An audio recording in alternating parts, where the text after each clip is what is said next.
Right, and yep, I already said it earlier, the exclamation point is going to be read as bang, and this is the relevant modality. Then the sequence of the calculus, an abstract sequence will be written in the form gamma derives A, where gamma is some ordered set of types, or formulas, sorry. I like to think of gamma as a concatenation of formulas, just so we end up with a formula on the left and a formula on the right of the sequence. But whatever floats your boat. In the semantics, they'll be the same. Then when we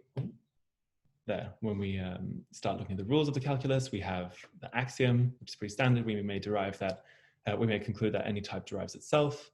Then we have the logical rules. So for the back and forward slash, they're quite similar, one for the left and one for the right. So I'll just read one of them here.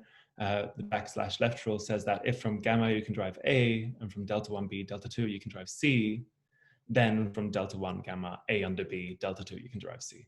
And this may sound a bit contrived if you're not well versed in this type of logic. This turns out to be evaluations of internal HOMs, which you'll see more clearly in the semantics. Then for the backslash and forward slash right rules, these are exactly currying. So here the backslash is left currying and the forward slash is right currying. And then the more interesting rules. So these first 5 rules are just the Lambek calculus, the pretty famous Lambek calculus. But then these are the extended Lambek calculus rules. So we have bang left saying that, in essence, it says that if you have any sequent, you can bang anything inside of it. That's how I like to read the bang left rule. Then the bang right rule says if everything on the left of the sequent is banged, then you may bang the conclusion of the sequent as well, with the right hand of the sequent as well. But with these logical rules alone, there's not really that much you can do with the calculus. The strength really comes from the, sorry, I can't switch slides there, from the structural rules that we add to this extension. So we have these first 2 ones, the permutation 1 and 2, which basically say that if you have a modal type, a bang type, on the left of a sequent, you can move it freely within the left-hand side of the sequent, with several repetitions of applying permutation 1 or 2. And then we have the contraction. Oh, sorry. Then we have the contraction rule, which says that if you repeat a bang type on the left of a sequent, you may contract the 2 instances into a single one. And it will be quite helpful to read these rules from bottom to top as well. And in that case, contraction will be read as copying. We can go from 1 copy of a bang type into 2 copies. And then actually, I'll point out the bang left rule. Ooh, sorry, these slides are annoying. The bang left rule here says that if you have a bang type, you can also forget that it's been banged, which will be quite helpful in the semantics. Okay, so going forwards to what kind of anaphora and ellipsis we're going to be looking at. These are the key examples that I'll keep referring to, so maybe they're good to make note of. So we'll talk about anaphora in terms of John sleeps, he snores. So anaphora in general is when a word is being assigned the semantics from a previously mentioned word. So here, he is being assigned the semantics John. And in the following example, Lisa likes her code, then her is being assigned the semantics Lisa's, right? And then today for ellipsis, we'll consider the example, Lisa plays guitar, John does too. And here, what we mean by ellipsis today is just a word being assigned the semantics of an entire phrase. Obviously, there's more to ellipsis than this, but just for today, this is what we mean by it. This is what I mean by it. So how do we make sense of anaphora and ellipsis using this bang L-star calculus? There. These aren't switching. Sorry. There we go. Okay, so the rough idea is that in an utterance containing an anaphora or an ellipsis of some type, C, so C could be a noun or it could be a verb phrase, we assign the anaphora or ellipsis site of type bang C under C, and then assign the referent, the thing that's being referred to, of a banged version of its original type. And then we identify we first copy the referent and then send 1 copy off to bang C under C using the permutation rules, and then identify the referent with the anaphora or ellipsis site using the backslash left rule, which I've written here just in isolation. Normally there'll be a lot more formulas floating about, which you'll actually see in the next slide. So here's the proof that John sleeps, he snores. There's 2 sentences, as you can see, at the root of this proof tree. On the right-hand side, you see S, S. So this is 2 sentences. Going up the tree, we just use rules and we end up with axioms. This is a proof. We're all happy. But I just want to show you what's actually happening in this calculus. and how this resolves Anaphora and ellipsis. So you can see, or Anaphora, sorry. So the first thing we do is copying. We copy John, reading the tree from bottom to top. Then we move one copy over to he, and then identify he and John. And then the same thing happens when we do this for ellipsis. So Lisa plays guitar and John does too. Sorry, I should say the arrows here just are telling you what types the different words have in Lambek calculus. So here plays guitar is being first copied, going from bottom to top, and then it's going to be moved around by the permutation rules, and then identified with does too. So clearly this works for this fragment, or for these examples. So far we're happy, but what gets interesting is when you start combining Anaphora and ellipsis. So we're going to look a lot more at Anaphora with ellipsis. So here we have the example, John likes his code and Bob does too. And here I've tried to color code so you can see the pinks are the anaphoras and the blues are the ellipses, or the ellipsis in this case. So clearly John likes John's code, but whose code does Bob like? This is what gives rise to the strict and sloppy readings, or what we call strict and sloppy readings. So the strict reading would be John likes John's code and Bob likes John's code. And the sloppy reading is John likes John's code and Bob likes Bob's code. And in a good logical model of language, we would like to be able to distinguish between the strict and sloppy readings, right? And so I'll show you how we actually do that. And it's not going to be super clear in the derivations, but later when we see it in the semantics, it will be nice and neat. So prepare yourselves for some big proof trees. So here we have the strict reading. And again, don't read this line by line. That'll just make you lose interest. I'll point out what's happening. So here we're copying John, and here we're copying likes John's code. And if you look at the right hand of the tree, you can only see 2 instances of contraction happening. So that's 2 instances of copying happening. And later when we look at the sloppy tree, we'll see a lot more of it happening. So already there, we can see a distinction between strict and sloppy, which is great. And again, I'll refer you to the semantics where we can see the difference more clearly. Looking at the sloppy tree here, again, pointing out what's happening, there's copying all over the place. So copying his code, copying John, copying Bob, and then also copying likes. And notice we're copying different fragments here as opposed to before. There's more evaluation happening before in the strict reading before we copy. There's a lot of distinction going on. And I'm just highlighting it so we can see that clearly Bang L star does distinguish between strict and sloppy, which is great. But that's just syntactics. We really want to talk about this in terms of semantics, and in particular vector space semantics. So I'll define it for you here. It's an inductive definition, and there is a more fleshed out definition in a different paper that we submit to applied category theory if you want to see all the details. But in short, we'll interpret the formulas of the Lambek calculus as vector spaces and the derivable sequence of the Lambek calculus as morphisms, as linear maps, I should say. And the definition is inductive, so we interpret the empty type as the ground field. We interpret the atomic types as finite dimensional vector spaces. Today they're going to be real. We interpret concatenations of types as tensor products of their interpretations. And then here we interpret the banged types as F of their interpretation, where F here is a co-algebra modality, which I'll define in some more detail later. And then these fractional types, they're just defined, or they're just interpreted as the vector spaces of linear maps from the interpretation of the denominator to the interpretation of the numerator, which is a bit of a mouthful to say out loud, but reading it symbolically is quite neat. But because these are all finite dimensional spaces, we actually have a bit more of a floppier structure, which is quite nice to work with. So instead of just talking about the vector space of maps from the denominator to the numerator, you can actually, well, you know that there's an isomorphism between this space and the numerator tensor, the dual of the denominator, which is a lot nicer to write when you start writing the linear maps out algebraically. But when you draw string diagrams, which I'll do next, it can be quite nice to maintain this directionality that you inherit from the calculus when you interpret. So just knowing that these notations are isomorphic will be very helpful. And people seem to be very annoyed by this. So I just want to make it very clear that it's all the same, which is totally fine. And then, yeah, sorry, I said it before, derivable sequence will be interpreted as linear maps. And so now, instead of thinking about all these frustrating symbols, we can start drawing them diagrammatically. And we have a pretty standard setup for that. So our diagrammatic semantics is read from top to bottom, and the vector spaces will be labeled downward labeled strings, sorry. The dual spaces will be upwards labeled strings. So if you have a string with an, here I've drawn a string pointing upwards with an A, that's meant to be A dual, which you could also draw as a downward pointing string labeled with A dual, which is frustrating, but should be nice and succinct in this diagrammatic semantics. And then for the tensor products of vector spaces, we just put strings side by side. Yeah, just the standard setup.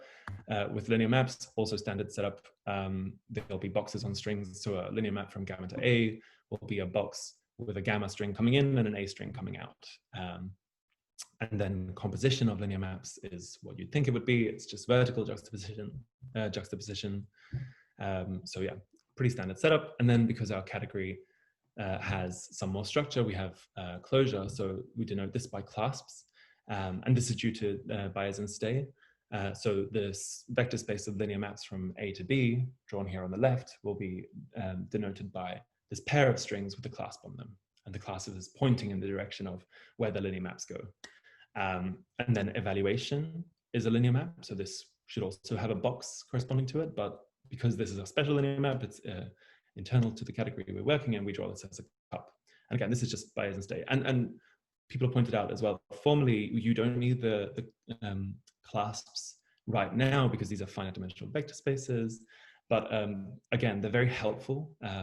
When you draw the diagrams, they help you to tell which types stick together and which don't, which you'll see when we start drawing the diagrams. So I like to keep them. Also, we have a more general semantics for this in a different paper where you actually do need the clasps. So it is useful to have them if you want to go back and forth between our different types of semantics. So just a little note on why the clasps are actually useful. And then what we introduce as well, because we have these special maps, well, we have contraction or copying, we have these delta boxes diagrammatically. And these are ones that take a modal type going in and produce two modal types going out, or two modal vector spaces going out. And we also have these epsilon boxes. And formally, they just forget that something's a copy. So if you send a copy in through the box, it just forgets that it's a copy going out.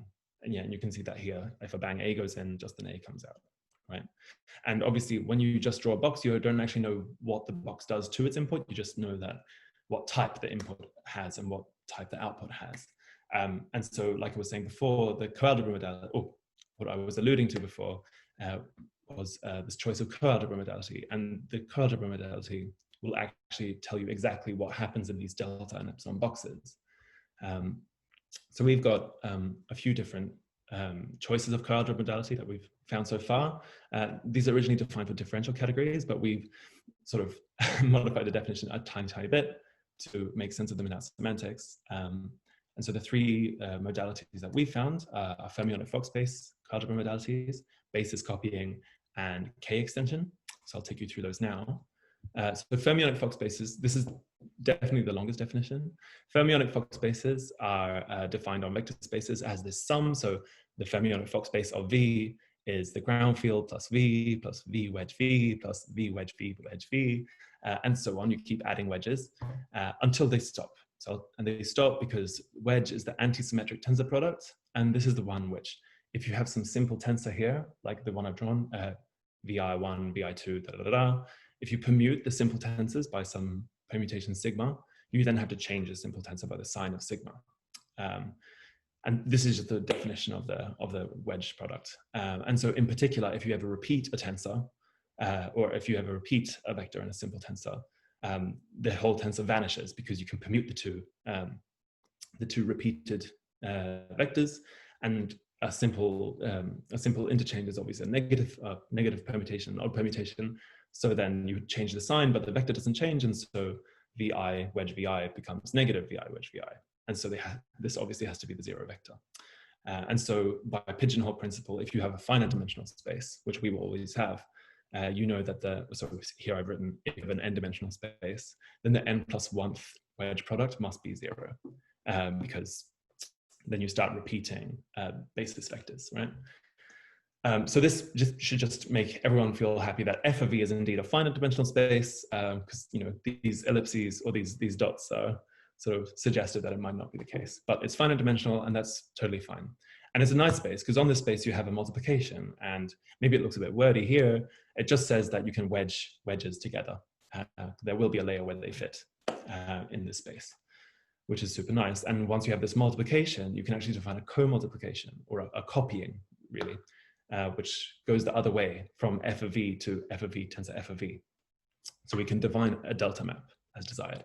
And the definition isn't super succinct, so I've tried to write it down here in some way. Seeing the examples is more helpful, but if you want to define the copying on a basis vector, and I try to denote basis vectors of these modal spaces by tildes. So v tilde, a basis vector of f of v, the copying of v tilde is the sign linear combination of basis vectors, u tilde tensor w tilde, of this f of v tensor f of v, such that they multiply back to give you v tilde, right? And just saying that, it might sound a bit difficult, but if you start looking at some examples, if you have the copying of v1 wedge v2, when it's vi, when it's v with subscript, that's always meant to be a basis vector. So the copying of v1 wedge v2 will just be this v1 tensor v2 minus v2 tensor v1, which is pretty easy. And then if you take a threefold wedge, the copying gets a bit bigger, but it's still fine to work with. But the problem is when you start looking at some general space, some general n-dimensional vector space V, its Fock space is 2 to the n dimensional. And so the matrix of this copying map will be 2 to the n by 2 to the n squared. And for us, n is pretty big. So delta V is not really attractable for us to calculate with. So we've sort of left it here for now, but we still want to investigate this because people use Fock spaces as models of exponential types in linear logic. So there's clearly something nice in using Fock spaces, and we're just looking for a way to make it computationally tractable. But yeah, so I just want to introduce it because it is definitely an interesting coalgebra modality to talk about. But then the ones we can actually compute with already are the following two: so basis copying and k-extension. And for these, you don't have to do anything to the vector space. So here, f of a will just be the vector space A, or the interpretation of A, formally speaking. And then the copying maps, which will both be called delta V, are defined on basis copying defined on basis elements by just copying the basis elements and then extending linearly. So then this means that if you have some general vector V, some linear combination of basis vectors, the copying of V will just be the same coefficients, but in front of copies of the vectors instead of just single vectors. And maybe that's a bit too shorthand. If you like to think of tensors as matrices, then the copying of V will be a matrix, a square matrix, whose diagonal entries are just the entries of V. If you're more of a mathematician like myself, I prefer thinking of this in the tensor notation, in which case you can then fiddle with the coefficients of the copying to give rise to some more easy to define copying maps. And that's what I've denoted here in the A and B. So basis copying A is the map you get if you put all the coefficients on the left factor of the simple tensor. So then you map a vector V to V tensor 1, where this boldface 1 is a vector full of 1s. And then if you put all the coefficients on the other factor, you'll get V maps to 1 tensor V. And so obviously these are all the same maps algebraically, but when you start computing with them, obviously you have to choose where your coefficients go. And so there is actually a distinction between them.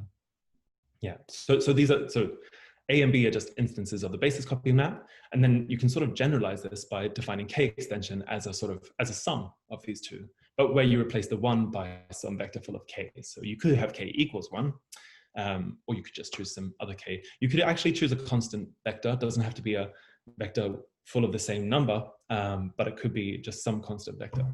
But this is a nicer way to write it down. Right, so now you've seen what the delta boxes can do once you choose a coalgebra modality, but you can just keep just some abstract coalgebra modality in mind for now when we start looking at the diagrammatic semantics in action. So here we have the example: John sleeps, he snores. And I showed you before, this is 2 sentences, and you saw that this is definitely the case in Lambek calculus, but now we can actually start looking at it diagrammatically, and the diagram will tell us what linear map this will correspond to.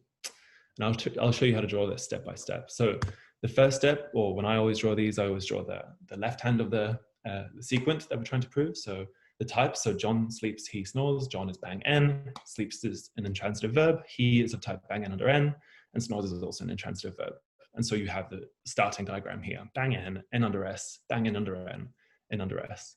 And sorry, I've been a bit shorthand with drawing the double brackets, but I hope you can excuse that. And so the first step after drawing this, the starting point is to copy John, because we want to send one copy to he and identify them.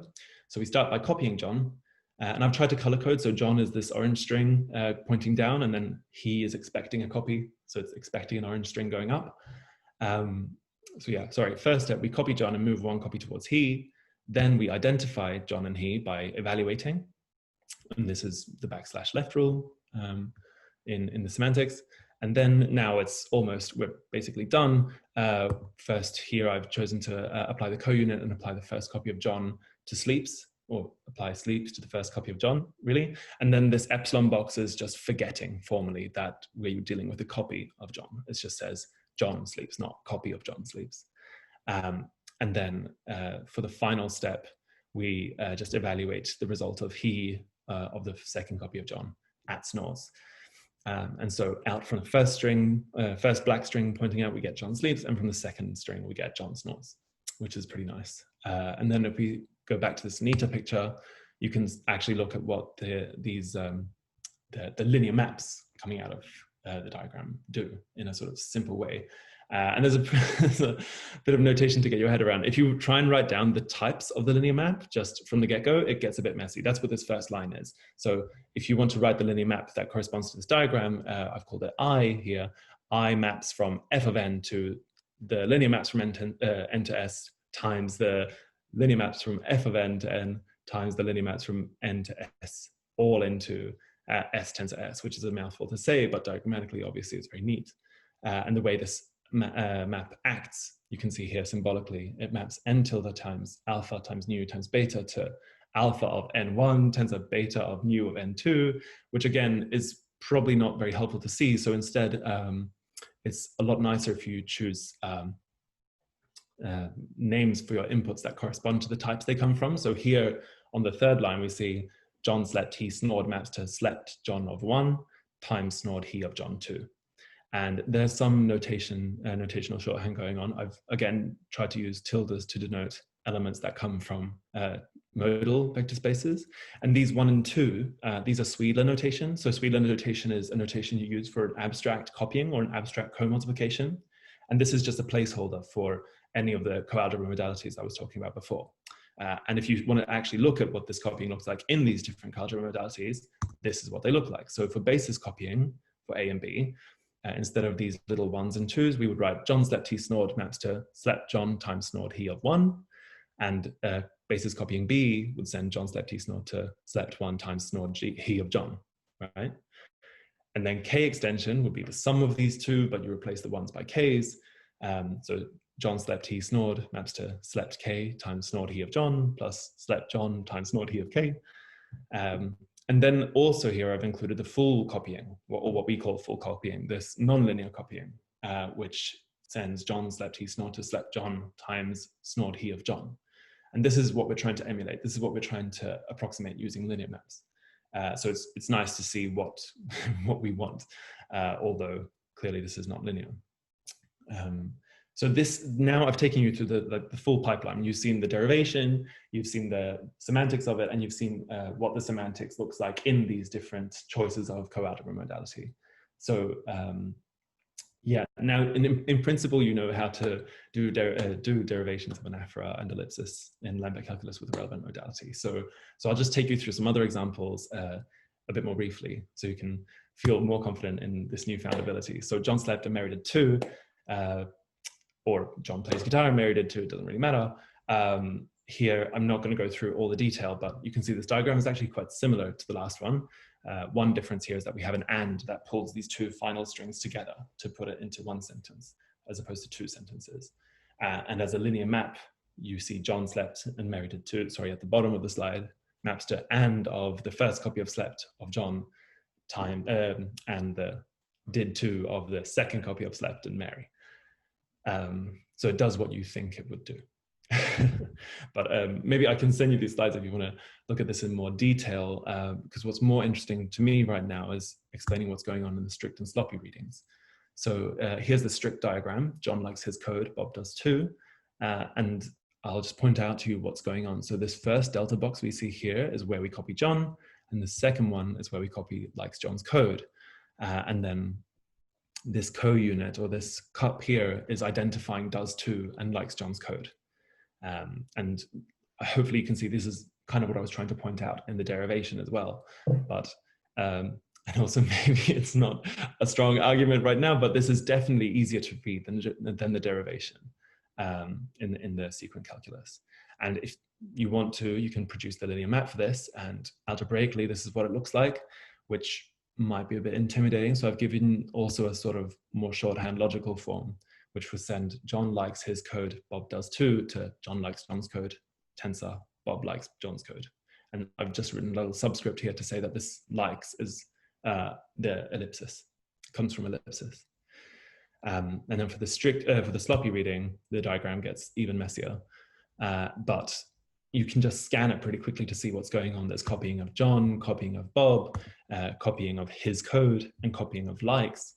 And maybe if you just sit with a cup of coffee and spend 5 minutes writing down the linear map coming out of this, it really isn't too difficult. You'll see that this turns into John likes his code, Bob does too, maps to John likes John's code, tensor, Bob likes Bob's code, which is ideal. We can distinguish between strict and sloppy in the semantics, which is exactly what we want. Yes, Lachlan, you should go to the conclusions. So we are already... That's the next slide. Amazing.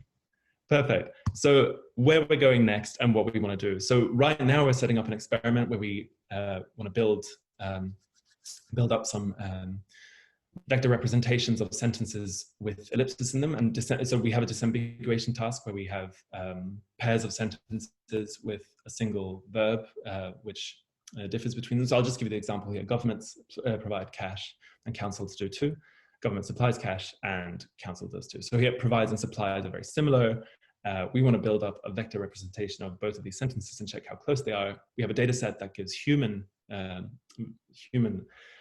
judgments of how similar these sentences are.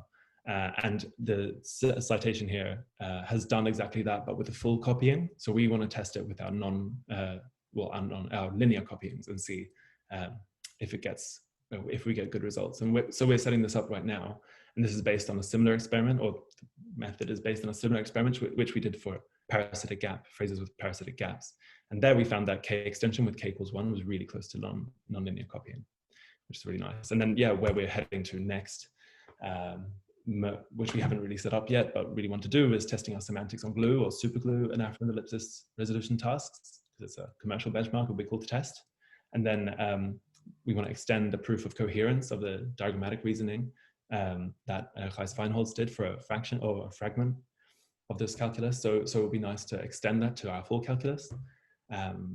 Improving the semantics of by bounding bang using methods from soft or bounded linear logic would be really nice. I've got a projection as copying idea that would let us copy fully, but in a linear way. And then obviously, like I said before, finding a tractable copying map for fermionic Fock spaces is definitely desirable. Like they're too nice for them not to work computationally. So that's where we're heading to next. Okay, we should stop here, I think.